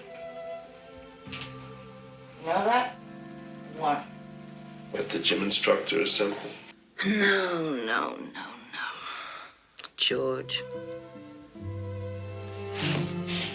My husband. You're kidding. Am I? You must be. Him? Yeah. Sure. You don't believe it. Why, of course I do. You always deal in appearances. Oh, for God's sake. George, who is out somewhere there in the dark, who is good to me, whom I revile, who can keep learning the games we play as quickly as I can change them, who can make me happy, and I do not wish to be happy. And yes, I do wish to be happy. George and Martha. Sad. Whom I will not forgive for having come to rest, for having seen me and having said, yes, this will do. Who has made the hideous, the hurting, the insulting mistake of loving me and must be punished for it. George and Martha. Sad.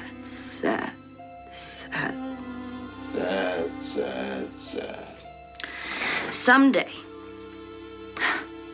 some night, some stupid liquor-ridden night, I will go too far. I'll either break the man's back or I'll push him off a good, which is what I deserve. I don't think he's got a vertebra intact. Oh, you don't, huh? You don't think so? Oh, little boy. You got yourself so hunched over that microphone. Microscope. Yeah. And you don't see anything, do you? You see everything but the goddamn mind. You see all the little specks in the crowd, but you don't see what goes on, do you? All right now. Oh, you know so little. And you're gonna take over the world, huh? I said all right. Oh, Stallion's mad, huh? The gelding's getting all upset, huh? Boy, you swing wild, don't you? Ah, you poor little bastard. Hit out and everything. Go answer the door. What'd you say to me? I said go answer the door. What are you, deaf? You want me to go answer the door? That's right, lunkhead. Go answer the door. Must be something you can do well. Are you too drunk to do that, too? Look, there's no need for you to go into this. Answer it! You can be houseboy around here for a while. You can start in being houseboy right now. Look, lady, I'm no flunky to you. Sure you are. You're ambitious, aren't you? I mean, you didn't come back here with me out of mad-driven passion, did you now? You were thinking a little bit about your career, weren't you? Well, you can just houseboy your way up the ladder for a while. There's no limit to you, is there? No, baby, none. Go answer the door. Go on, get! Aimless. Wanting. Now, you just do as you're told. You show old Martha there's something you can do, huh? I'm coming, for Christ's sake! Wonderful, marvelous. Just you know everywhere I go. Stop that! Oh, sorry, baby. Now you go answer the little door, huh? Flores para los muertos, flores. Oh, how lovely. Why, Sonny, you came home for your birthday at Stay last. away from me. That's the houseboy, for God's sake. Really? That's not our own little Sonny Jim, our own little all-American something or other? I certainly hope not. He's been acting awful funny for years. I bet. Chippy, huh? Martha, I run these flowers. 'Cause you's, oh, hell, Martha, gee. Pansies, rosemary, violets, my wedding bouquet. Well, if you two kids don't mind, I think I'll just get... My wife. You stay right where you are. Make my hubby a drink. I don't think I will. No, Martha, no. That would be too much. I mean, he's your houseboy, baby, not mine. I'm nobody's houseboy. No. Now. I'm nobody's houseboy now. Vicious. Children, huh? They're right. Vicious children with their oh-so-sad games, hopscotching their way through life, etc., etc. Is that it? Something like that. Screw, baby. Oh, him can't. Him too full of booze. Really? Here, dump these in some gin. Oh! What a terrible thing to do to Martha's snapdragon. Is that what they are? Yep, and here I went in the moonlight all the way to Daddy's greenhouse to pick 'em for her. There is no moon. I saw it go down from the bedroom. From the bedroom? Well, there is a moon. There is no goddamn moon. The moon went down. That may very well be, Chastity, but it came back up. Bull. Once, when I was sailing past Mallorca, the moon went down, thought about it for a while, and then pop, came up again, just like that. That is not true. That is such a lie. You must not call everything a lie, Martha, must she? Hell, I don't know when you people are lying or what. You're damn right. You're not supposed to. Right. At any rate, I was sailing past Mallorca, You and the never moon... sailed past Mallorca. Martha? You were never in the Mediterranean at all, ever. I certainly was. My mommy and daddy took me there as a college graduation present. Nuts. Was this after you killed them? Maybe. Yeah. And maybe not, too. Jesus. Truth and illusion. Who knows the difference, eh, Toots? Eh, houseboy? I'm not a houseboy. Look, I know the game. You don't make it in the sack, you're a houseboy. I am not a houseboy. Then you must have made it, yes? Yes? Somebody's lying around here. Somebody's not playing the game straight. Come on, come on. Who's lying? Martha, come on. Tell him I'm not a houseboy. No, you're not a houseboy. So be it. Truth and illusion, George. You don't know the difference. No, but we must carry on as though we did. Amen. Snap went the dragons. Thank you. Skip it. I said snap went the dragons. Yeah, we know. Snap. Don't, George! Snap. Don't do that. Shut up, stud. I'm not a stud. Snap, then you're a houseboy. Which is it? Which are you, huh? Snap. Does it matter to you, George? Snap. No, actually it doesn't. Either way, I've had it. Stop throwing those damn things at me! Either way, snap. Do you want me to do something to him? You leave him alone. Which are you, baby? Houseboy or stud? God's sake. Snap.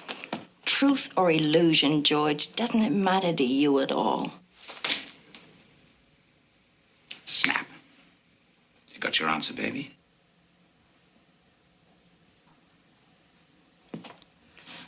Got it. You just gird your blue-veined loins, girl. Now, we got one more game to play, and it's called Bringing Up Baby. Oh, for Lord's... I don't want any fuss. You don't want any scandal around here, do you, big boy? You want to keep to your timetable, don't you? Then sit. And you, pretty miss. You like fun and games, don't you? You're a sport from way back, aren't you? All right, George, all right. Good, good. But we're not all here. You. Your little wifelet isn't here. Look, she's had a rough night. She's Well, we in the can't play without cab. everybody here now. That's a fact. We gotta have your little wife. Sue-wee! Sue-wee! Cut that! You just get off your butt and bring that little dip back in here. Now be a good puppy. Go fetch. Fetch, good puppy. Go fetch.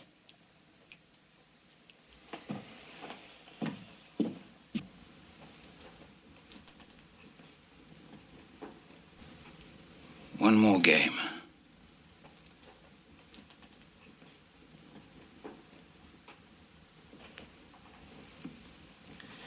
I don't like what's gonna happen. Do you know what it is? No. Well, I don't like it. Maybe you will, Martha. No. It's a real fun game. No more games. One more, Martha. One more game, and then Betty bye. Everybody pack up his tools and baggage and stuff and go home. And you and me? Well, we're gonna climb them well-worn stairs. Oh, no, George, no. Yes, baby. No, George, please, It'll all be done before you know it. no. No climb stairs with Georgie? No more games. It's games I don't want, George. No more games, please. Oh, sure you do. Original game girl and all. Of course you do. No, George, please, I don't. Don't you touch me. I'll keep your paws clean for the undergraduates. Now listen to me, Martha. You've had yourself an evening. You've had yourself quite a night. And you can't cut it out just whenever there's enough blood in your mouth. We're going on, and I'm going to have at you, and it's going to make your performance tonight look like an Easter pageant. I want you to get yourself a little alert. I want a little life in you. Stop that! Pull yourself together. I want you on your feet and slugging, because I'm going to knock you around, and I want you up for it. All right, George, what do you want? An equal battle, baby, that's all. You'll get it. I want you mad. I'm mad. Get madder. Don't worry about it. Good girl. We'll play this one to the death. Yours. You'll be surprised. Yeah. Here come the little tots. You'll be ready for this. I'm ready for you. Here we are. Are you a bunny, honey? I'm a bunny, honey. Well, now, how's the bunny? Bunny funny. Bunny funny. Good for bunny. Come on, George. Honey funny bunny. All right. Here we go. Last game. All sit. Sit down, Martha. This is a civilized game. Just get on with it. Now, I think we've been having a real good evening, all things considered. We've sat around and we've got to know each other and we've had fun and games. Curl up on the floor, for example. Tiles. The tiles. Snap the dragon. Peel the label. Peel the what? Label. Peel the label. I peel labels. We all peel labels, sweetie. And when you get through the skin, all three layers, and through the muscle, and slosh aside the organs, them which is still sloshable, and get down to the bone, do you know what you do then? No. When you get down to the bone, you haven't got all the way yet. There's something inside the bone, the marrow, and that's what you got to get at. Oh, I see. The marrow. But bones are pretty resilient, especially in the young. Now, take our son. Who? Our son, Martha's and my little joy. George, Yes, Martha? just what are you doing? Why, love, I'm talking about our son. Well, don't. But I want to, Martha. I think it's very important we talk about him. You, my dear, you want to hear about our bouncy boy, don't you? Who? Martha's and my son. You have a child? Oh, yes, indeed, do we ever. Martha, do you want to talk about him or shall I? Don't, George. All righty. Well, now, let's see. He's a nice kid, really, in spite of his home life. I mean, most kids will grow up neurotic, what with Martha here carrying on the way she does, sleeping till 4 in the p.m., climbing all over the poor bastard, trying to break down the bathroom door to wash him in the tub when he's 16, dragging strangers into the house at all hours. Okay, you. Martha? That's enough. Well, do you want to take over? Why would anybody want to watch somebody who's 16 years Oh, old? for Christ's sake, honey. Well, why? Because it's a baby poo. All right. Our son, you want our son. You'll have it. Do you want a drink? Yes. We don't have to hear about it if you don't want to. Who says so? You in a position to set the rules around here? No. Good boy, you'll go far. All right, Martha, your recitation, please. What? Our son. All right. Our son. Our son was born in a September night, a night not unlike tonight. Now, tomorrow. And 16 years ago. See, I told you. It was an easy birth. No, Martha, no. You labored. How you labored. It wasn't easy birth. Once it had been accepted, relaxed into. Ah, that's better. It was an easy birth. Once it had been accepted. And I was young, and he was healthy. A red, bawling child. Martha thinks she saw him at delivery. With slippery, firm limbs. And a full head of black, fine hair. Which later became blonde as the sun. Our son. He was a healthy child. And I had wanted a child. Oh, I had wanted a child. A son? Daughter? A child. Child. I had my child. Our child. Our child. We raised him. Oh. Yes, we did. We raised him. And he had green eyes. Such green eyes. Blue, green, brown. He loved the sun. And he was tan before and after everyone. And in the sun, his hair became fleece. Fleece? Beautiful. Beautiful boy. Absolve Domini animus omnium fidelium defunctorum ab homini vinculo delectorum. So beautiful. So wise. All truth being relative. It was true. Beautiful, wise, perfect. There's a real mother talking. I want a child. I want a child. On principle? I want a child. I want a baby. And of course, this perfection could not last. Not with George. Not with George around. There, you see, I knew she'd shift. Be still. Sorry, Mother. Can't you be still? Dominus vobiscum. Not with George around. A drowning man takes down those nearest, and he tried. And oh, God, how I fought him. God, how I fought him. The one thing I tried to carry pure and unscathed through the sewer of our marriage. Through the sick nights and the pathetic, stupid days. Through the derision and the laughter. Oh, God, the laughter. Through one failure after another. Each attempt more numbing, more sickening than the one before. The one thing, the one person I tried to protect, to raise above the mire of this vile, crushing marriage. The one light in all this hopeless darkness. Our son. Stop it! Kyrie eleison. Stop it! Eleison. Kyrie eleison. Just stop it. Why, baby, don't you like it? You can't do this. Who says? I say. Tell us why, baby. No. Is this game over? Yes, it's over. Oh, no, not by a long shot. We've got a little surprise for you, baby. It's about Sonny Jim. No more, George. Yes, I'm running this show. Sweetheart, I'm afraid I've got some bad news for you. For both of us, I mean. Some rather sad news. What is this? Well, Martha, while you were busy, while the two of you were busy, I mean, I don't know where, but hell, you must have been somewhere. While you were busy for a while, Missy and I were having a little talk. You know, a chaw and a talk, and the doorbell rang. Chimed. And, well, Martha, it's hard for me to tell you. Tell me. Please don't. Tell me. Well, what it was good old Western Union, some little boy about 70. Crazy Billy? Yes, Martha, that's right, Crazy Billy. And he had a telegram, and it was for us. I have to tell you about it. Why didn't they phone it? Why did they bring it? Why didn't they telephone it? Well, some telegrams you have to deliver, Martha. Some telegrams you cannot phone.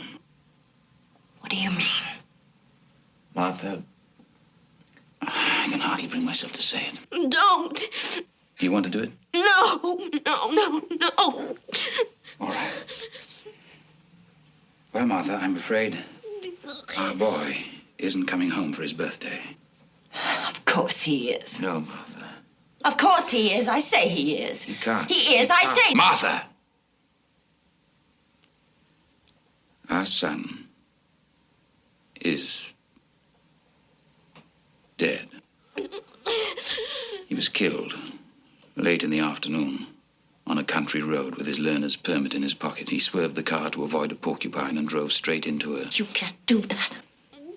large tree. You cannot do that. Oh, my God. I thought you should know. No. You cannot do that. You can't decide these things for yourself.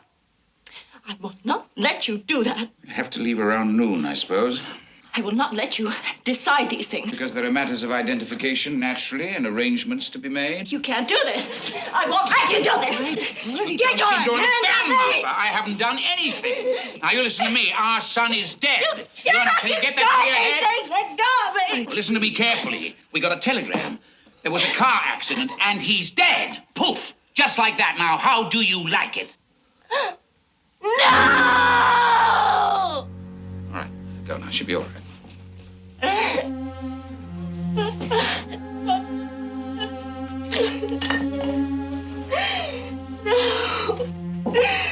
No. He's not dead. He's not dead. He is dead. Kyrie eleison, Christe eleison, Kyrie eleison. No. You cannot decide. He hasn't decided anything, lady. It's not his doing. He doesn't have the power. That's right. I'm not a god. I don't have any power over life and death, do I? You can't kill him. You can't let him die. You can't. There was a telegram, Martha. Show it to me. Show me that telegram.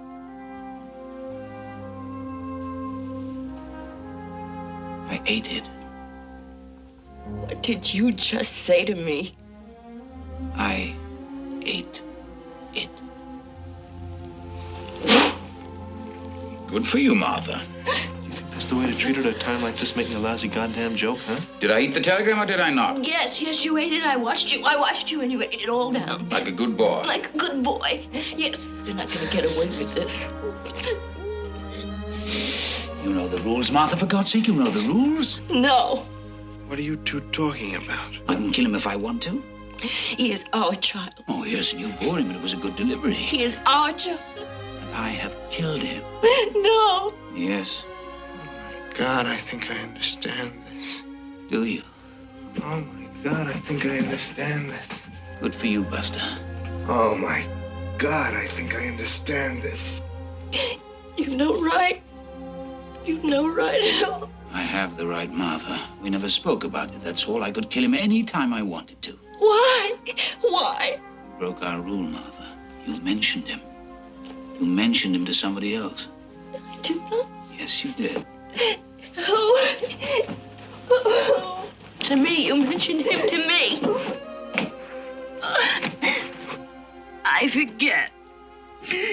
Sometimes when it's night and it's late and everybody else is talking, I forget and I want to mention him, but I hold on. I hold on. I've wanted to so often. Oh, George, you pushed it. There was no need for this. I mentioned him, all right, but you didn't have to push it over the edge. You didn't have to kill him. Requiescat in pace. Amen. You didn't have to have him die. Requiem aeterna dona eis, Domine. That wasn't needed.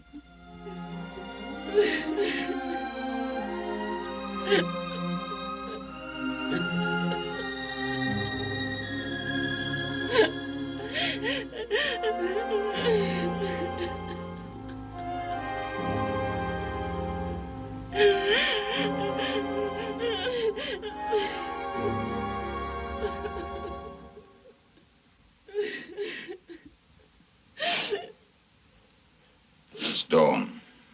I think the party's over.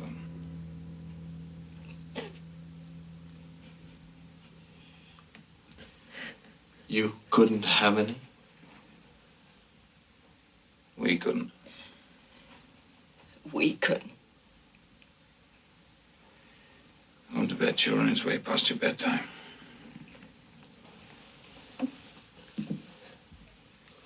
Honey? Yes. You two go now. Yes.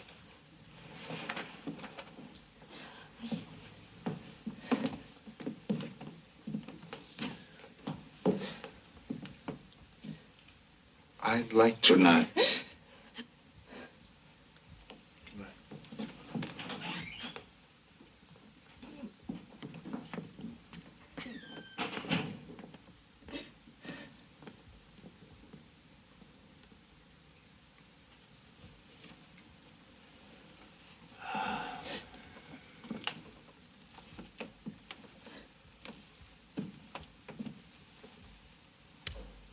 You want anything? No, nothing. All right. Time for bed. Yes.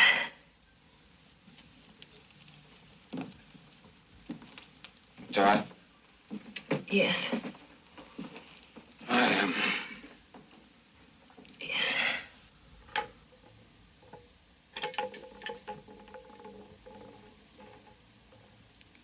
Sunday tomorrow. All day. Yes.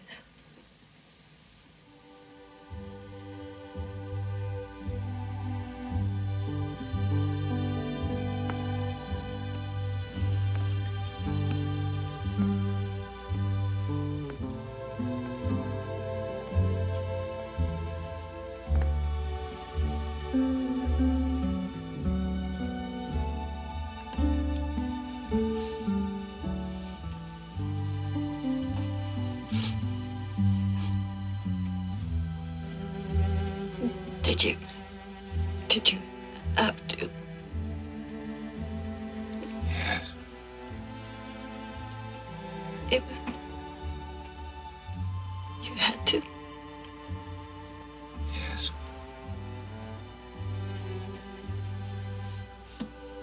I don't know.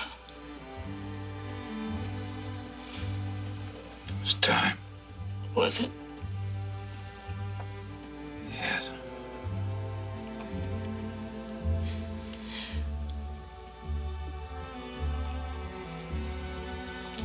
I'm cold. It's late. Yes.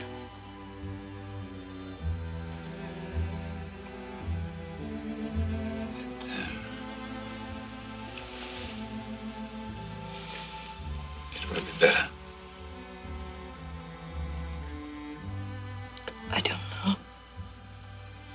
It will be, maybe. I'm not sure.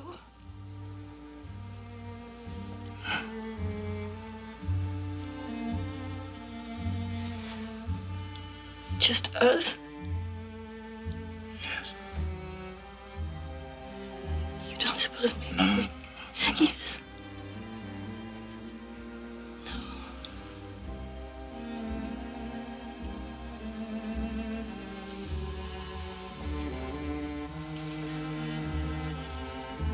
All right. Yes.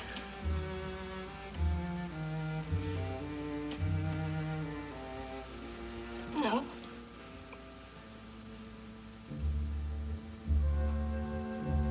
Who's afraid of Virginia Woolf? Virginia Woolf. Virginia Woolf.